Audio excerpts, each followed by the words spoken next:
Welcome to the Fitness Plus Technology Podcast for club owners, operators, and fitness professionals. Each week, host Bryan O'Rourke brings you an expert interview with a global influencer at the crossroads of fitness and technology. You gain the insights, tools, and inspiration you need to stay connected to the pulse for what matters most for your business in the age of exponential technologies.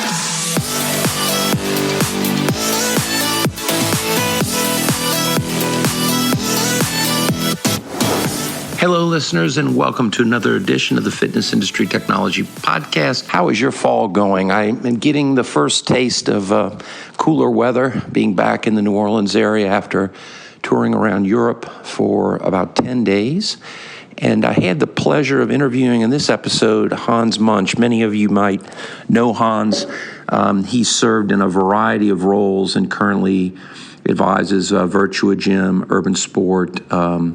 He speaks quite a bit and is, involved with several other organizations as an ambassador for Gym Factory, for example, and served quite a long stint of 8 years with the International Health Racket and Sports Club Association as a director of Europe. He and I see each other at events all over the world, and I had the pleasure of going to the VirtuaGym FitNation event, their first main one this September, or October, I should say. And they did a small one the year before, and it was quite a great event, as we'll talk about in this interview. Hans shares some great insights on Europe in general. Renee Moss in his talk, the CEO of Basic Fit, we talk about in the event. And I think it's just a great interview with Hans. And I really appreciate it as well, the VirtuaGym folks, Hugo, Paul, Jess, and their team for their hospitality and for putting on a great technology-focused event. All of our colleagues there really enjoyed it. So without further ado, let's start with the interview with Hans. Hello, listeners, and as you got from the intro, being in Amsterdam with the VirtuaGym team and so many leaders from across Europe, and I gave you his bio before, so I'm not going to embarrass Hans Muench again because I'll record that separately, Hans. But we are in Amsterdam. Hans and I sat on a panel. He did a great workshop, so I got to keynote. Hans, thanks for making time. It's great to see you. Always enjoy our time at these events. Well, the time is never enough to be able to exchange in enough detail, but it's a privilege and an honor to spend time on the same platform with you, Bryan. Well, the feeling's very mutual. I always enjoy bumping into you, and you have a really clear view of the marketplace. I know you talked about medical today. You're very familiar and advise a number of brands. This is about, I think a little bit about technology, but talk a little bit about what you see going on in the European marketplace right now from your perspective. It's difficult to talk about Europe as a place because there are 28 countries, there's different levels of sophistication. Even looking at Russia, where we had a couple people here, Russia has part of its land in Europe and part of it in Asia. So each market has its own specialties. When you look at the penetration rates as examples, that Scandinavia is generally in the 20-22% area. Generally in Europe, you're looking at 12-14. You've got innovation leaders and affine countries, and you have laggards, even though, for example, Germany is a powerhouse in Europe. They're not as eager to embrace change. So it would be incorrect to say that a market like Europe is one market. Having said that, I think that it's appropriate to say that the UK has been a beachhead for technology coming from America to Europe. Who knows what BreExit will do to that innovation, that investment eagerness, and how it transmits, if someone else will pick up. Here in Amsterdam, we have some interesting innovators, Saints and Stars being one of them. But Spain, for example, is very eager to innovate, and some brands, you think about Anytime Fitness, Well, they're not yet in Germany, but there are 100 Anytime Fitness in the Benelux, and there are close to 40 in Spain. So that's where it's a bit spotty. You can't say that one size fits all. Very, very true, and great answer. I really particularly, I think you got to see René's presentation on Basic Fit, and boy, what an interesting, their penetration into France and their plans. I thought his use of technology with their camera systems and their automation, wow, what a presentation. And, those things didn't exist, so he had to create them themselves. And I loved his self-deprecating humor to say, admitting, well, we've made a lot of mistakes along the way. Here are the lessons learned. So he was refreshingly frank, whereas a lot of people in our industry might not be as forthcoming. There were some great highlights from that talk. And, it just so happened that in my presentation, I had prepped for Basic Fit because, they're public entity trading, and we looked at Planet Fitness. We compared shares and their growth rate, their story, what they're doing. The budget models are a massive force in Europe in general. I know by country it varies, but it's been a big trend here as well as it's been in the United States, right?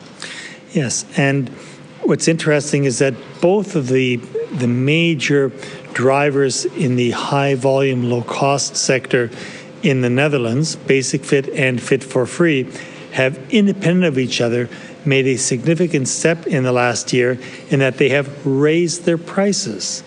And it's maybe affected by the fact that Basic Fit is a publicly traded company, but Fit for Free, I learned, employed a specialist consulting company from Germany to look at and help them with their price strategy and their market segmentation. And independent of each other, they both raised their prices, realizing that, there is, a limit to how cheap you can be. Maybe you don't want to be the cheapest in the market. Yeah, it's true. And, and then maybe they're starting to gain market power also a little bit where they have enough scale. I was fascinated, though, by France, because that's a big focus. And what I thought René really, to your point of his self-deprecation, he goes, what I learned from Health City, right, is not to be in too many countries. I think he goes, well, we love the food in Italy, so we figure we can have some clubs there. He said, we're not going to make that mistake anymore. Didn't you find that pretty, refreshing in a way? I mean, what do you think? Well, from a historical standpoint, René didn't share all the details, but there's an interesting anecdote that going back probably to 2010 or so, give or take a couple of years, they went over to UK to pitch Fitness First, hey, buy our estate. And they came back, where Fitness First was saying, no, you buy our estate, with the result that they took over the Benelux clubs of Fitness First. And I remember doing an interview and talking to them about, if they have an appetite for more. And they said, no, we've just swallowed so much, we've just first have to digest that.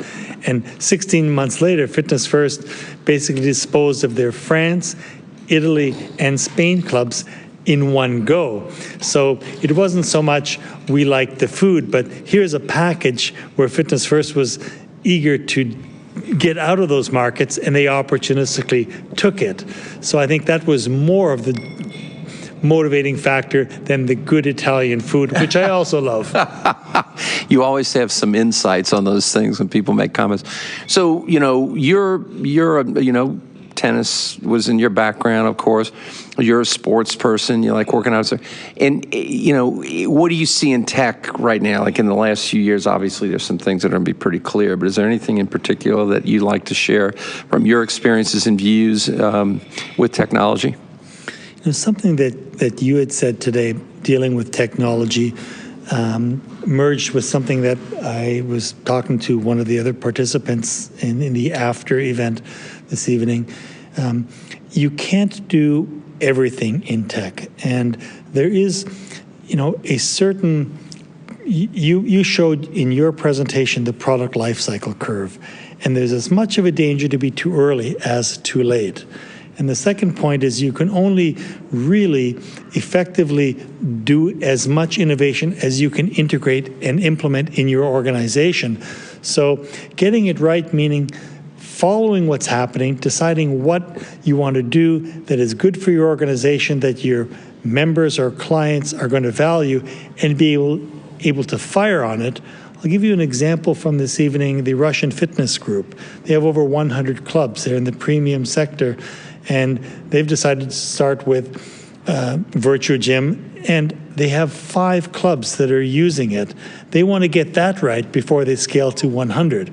So they're saying, we want it, but we first have to get it right from an organizational standpoint, and that's wonderful.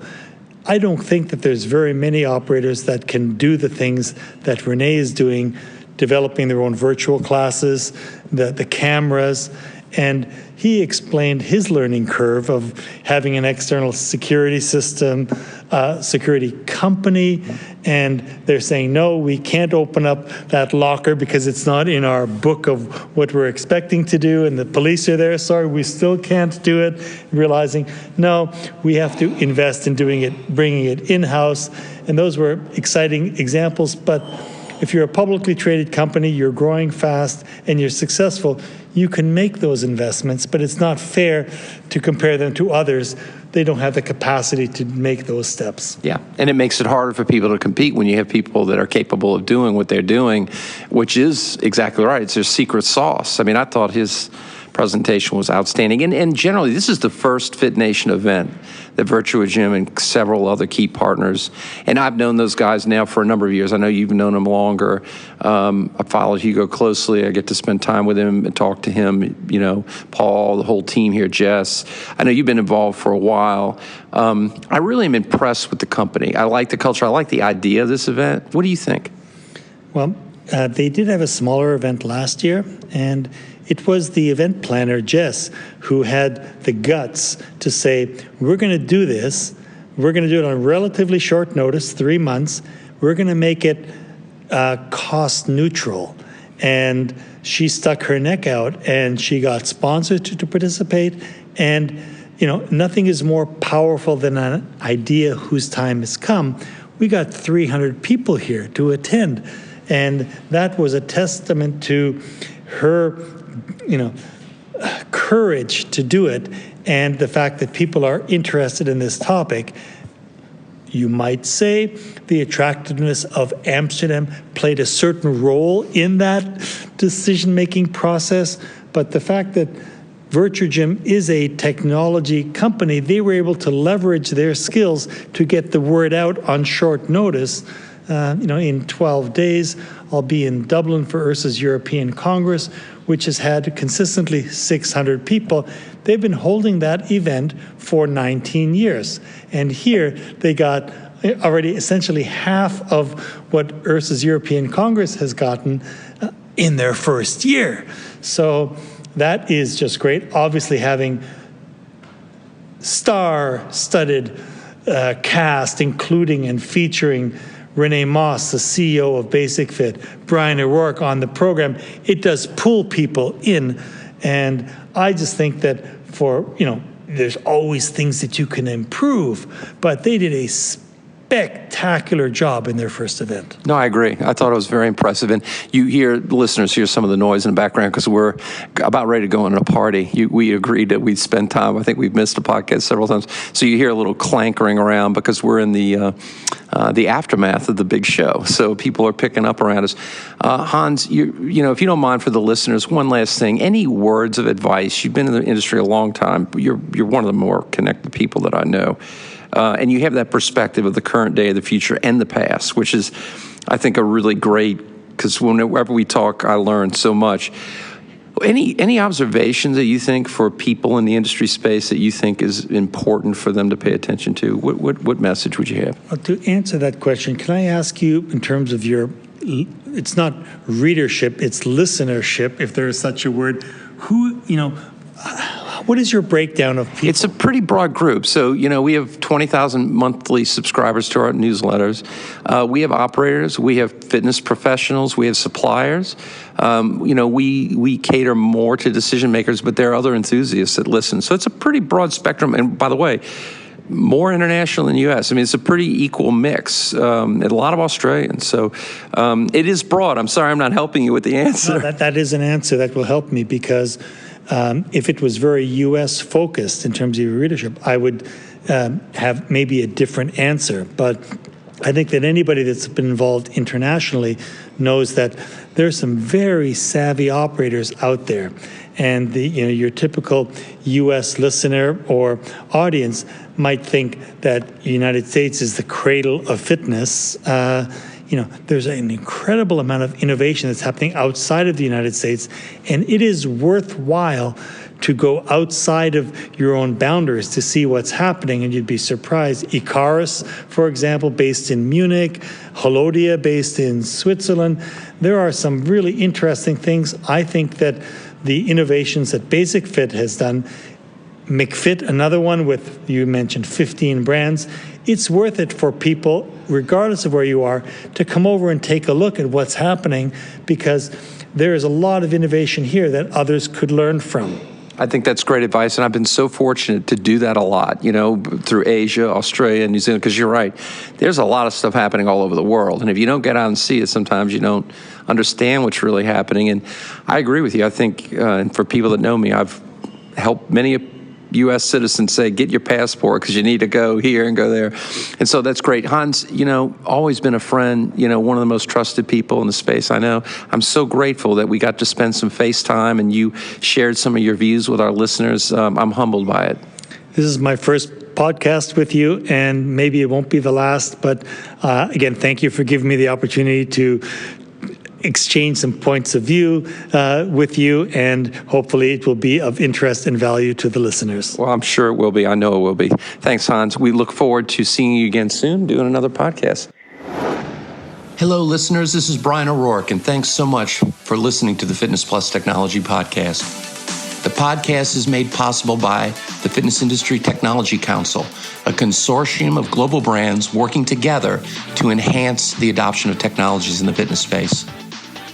Our company, Videri Ventures, which is invested in Vertimax, Montezuma, Gold's Gym, Houston, Texas, and Fitness 24/7 Thailand, also underwrites the podcast, along with our service companies, Integris Advisors, Moon Mission Media, and others. Please feel free to share this podcast with your colleagues. And if I can be of any assistance to you, don't hesitate to reach out, bryanko'rourke@gmail.com, or find me on any of the major social networks. Have a great day, and thanks for listening.